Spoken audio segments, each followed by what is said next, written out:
Welcome back to the channel. This is the Action Figure Grader, and today's video is going to cover recent sales for Copper Age CGC 9.8 graded key issue comic books. That's a mouthful. That's what she said. Let's go ahead and take a look at some books. And a lot of these are books that are either in my collection or I just keep an eye on for fun to see how prices are changing for a lot of these books. And it feels like for some of these, we've hit kind of a bottom because they've been consistently selling at these prices for a few months now. So most of these, if not all of these sales happened in February.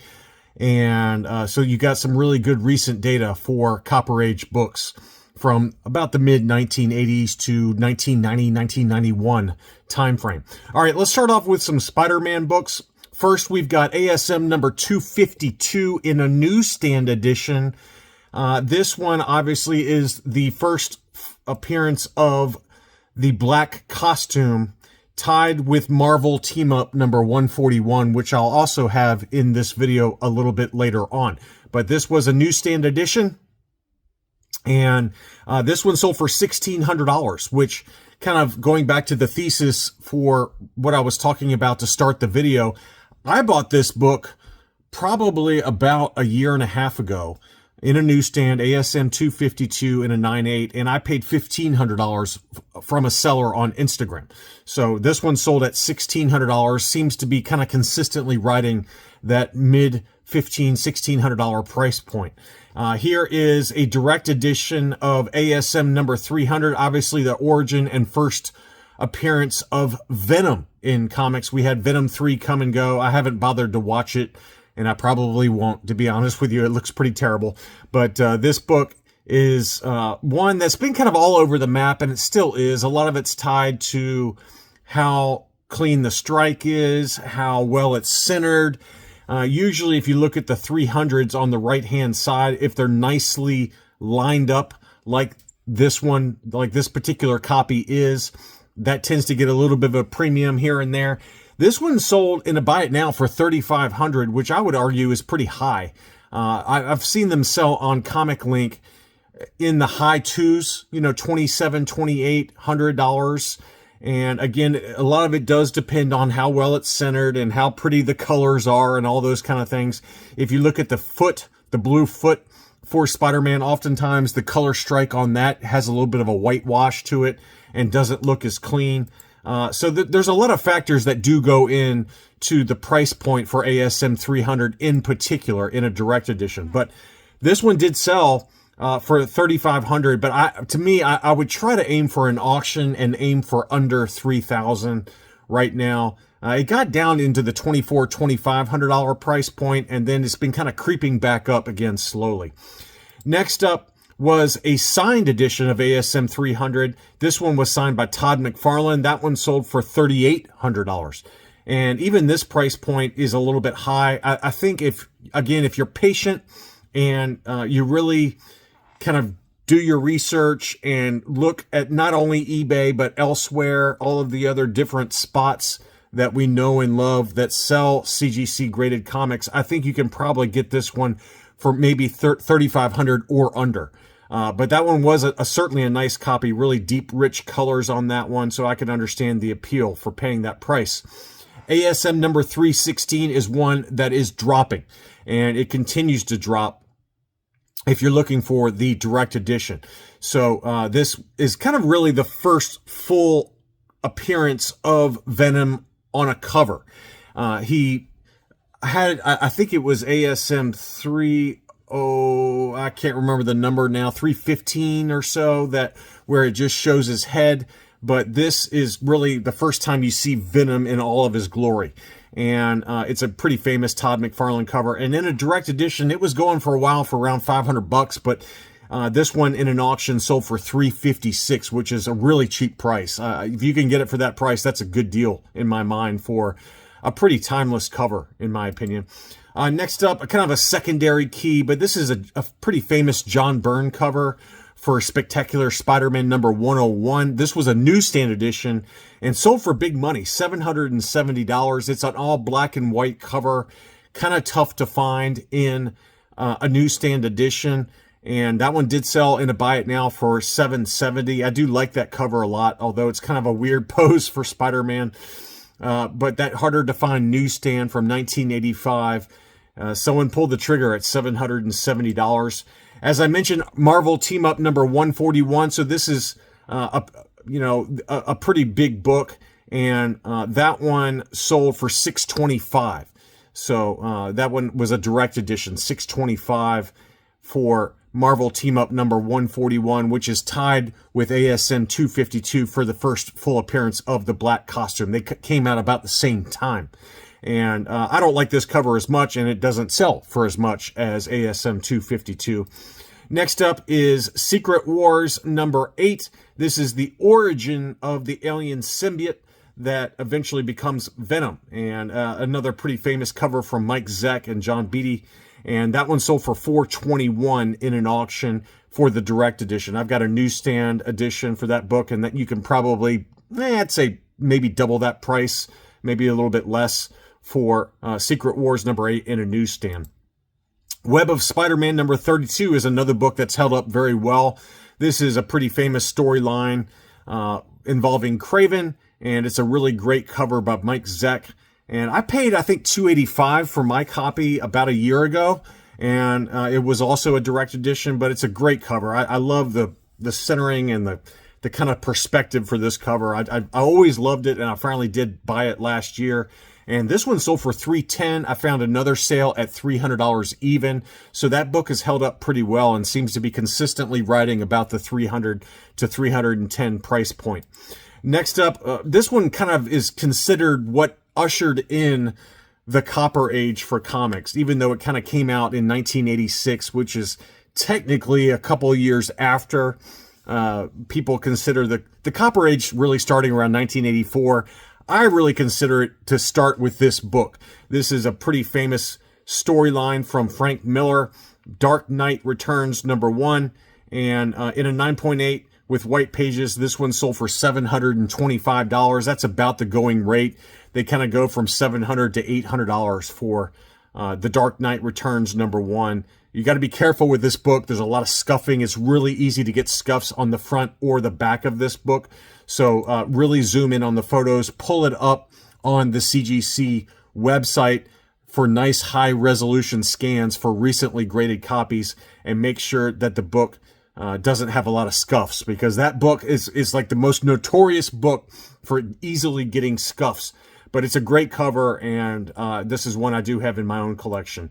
Batman number 404. This is another Frank Miller story. This is the year 1 storyline beginning. This one was signed by Frank Miller, so a signature series 9.8 yellow label direct edition. This one sold for $695. Big number there. For a non-signed 9.8, you can probably pick it up for about $200. So they're basically giving about a $500 premium for Frank Miller's signature on it. And while it does look awesome, I personally would just get the direct edition unsigned for a couple $100 and call it a day. If a newsstand ever popped up, you're probably going to pay for about this price, if not slightly higher. It's just really hard to find this book in a newsstand edition, and that's one I would love to have in a newsstand, but just doesn't pop up very much, and when it does, it usually sells very quickly. Dark Horse Presents number 36 from 1990.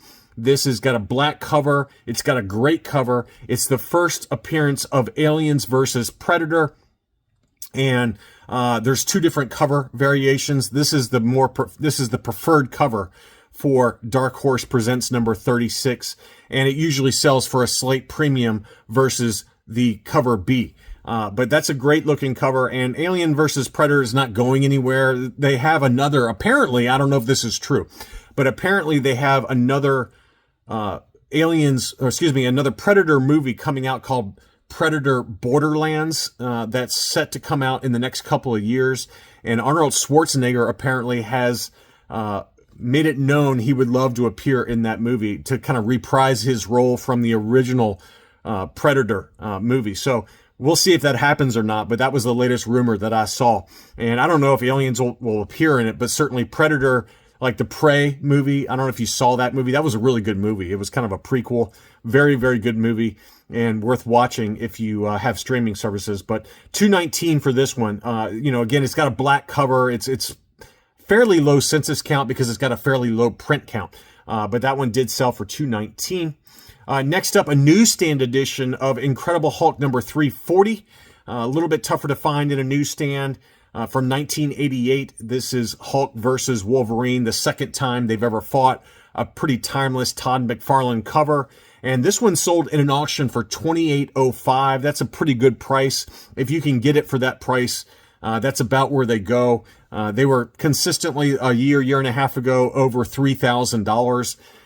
Really kind of 3,500-ish, and then it was like 33, and then it was 3, and now apparently they're going for about 2,800. So this is one that has definitely come back down to earth a little bit in price. A newsstand edition for Hulk 340. In a direct edition, if you're looking for just a direct edition for this book, $800 to $900 is a price target to aim for Hulk 340 in a direct edition. Another one that's kind of pretty consistently holding its value is Marvel Comics Presents number 79.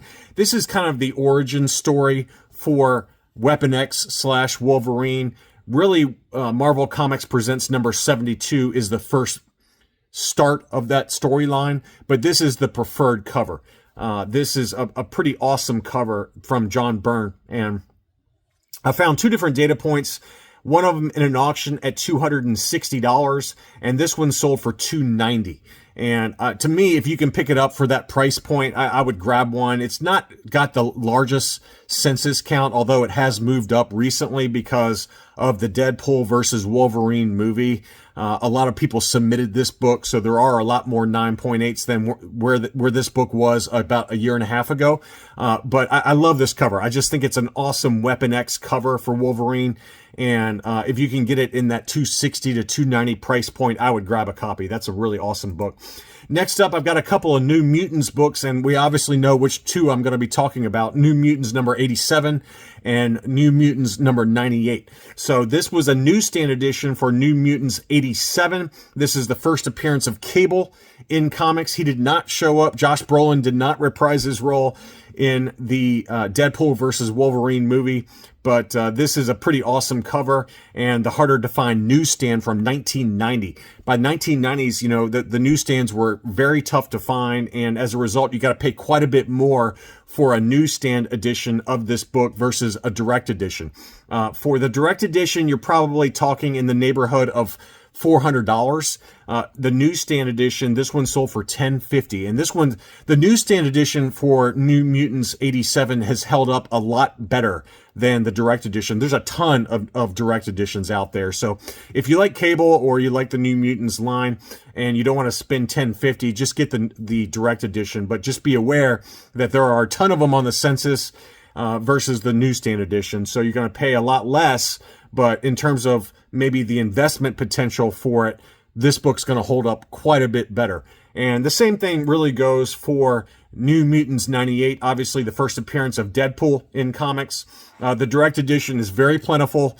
You can find it very easy. And this one sold in a buy it now for $11.75. I think if you're patient, you can probably even find it for sub $1,000 now.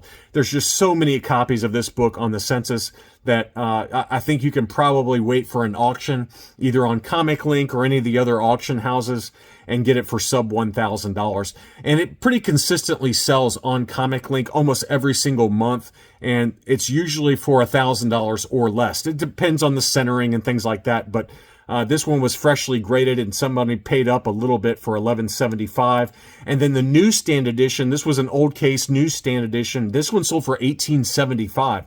I've seen as high as $2,500, but again, if you're patient and wait for an auction like this, you can probably pick one up sub $2,000 pretty easily for a newsstand New Mutants 98, and that's certainly the better book from 1991 to get a newsstand for Deadpool's first appearance. That's a really good deal, and this book has come way back down to earth now that Deadpool and Wolverine in the theaters has come and gone.